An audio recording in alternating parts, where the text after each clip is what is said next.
नमस्कार किसान भाइयों, मैं डॉक्टर रामेश्वर प्रसाद, वरीय वैज्ञानिक एवं प्रधान कृषि विज्ञान केंद्र सीतामढ़ी। आज मैं आप किसान भाइयों को अजोला उत्पादन तकनीक के बारे में बताना चाहूँगा। अजोला निर्माण के लिए जैसा आप देख रहे हैं 10 फीट लंबा, 3 फीट चौड़ा और 1 फीट गहरा हम गड्ढा का निर्माण करते हैं। ये किसान भाई अपने आवश्यकता के अनुसार 1, 2, 3 जितनी उनकी आवश्यकता है उतना वो निर्माण कर सकते हैं।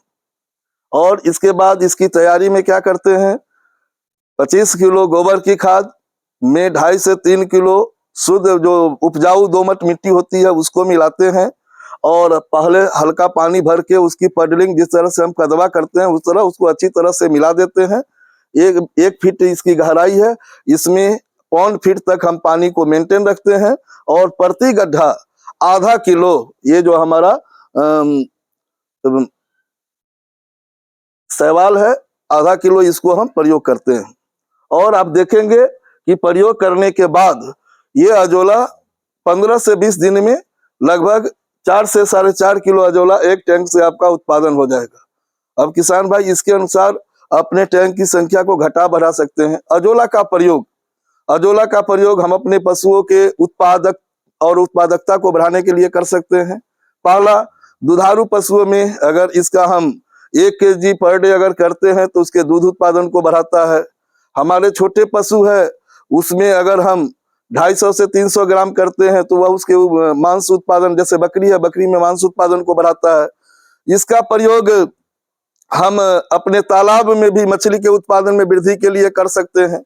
और जहां किसान भाई मछली और डकरी, बत्तख, मछली और बत्तख का ये दोनों को एक साथ समेकित कृषि प्रणाली में पालते हैं तो वहां भी आप देखेंगे कि अजोला का बहुत अच्छा इफेक्ट होगा, जिससे हमारे मछली का उत्पादन भी बढ़ता है और हमारे बत्तख के भी उत्पादन और उत्पादकता में वृद्धि होती है और उसके अंडा के साइज में भी वृद्धि दिखी गई है और उसके कलर में भी। जब ये अजोला की फीडिंग अगर हमारा बत्तख और मत्स्य पालन में होता है तो हम देखे हैं कि वहां पर अंडा का साइज भी बढ़ा है और अंडा के कलर में भी हल्का हरापन आता है। इसके साथ साथ जो हमारे किसान भाई हैं वो अपने धान के फसलों में भी अजोला का प्रयोग कर सकते हैं। 25 किलोग्राम अजोला प्रति एकड़। और इसके लिए आवश्यक है कि आपके खेत में 2.5 से 3 इंच पानी एक बराबर उससे फैला रहे।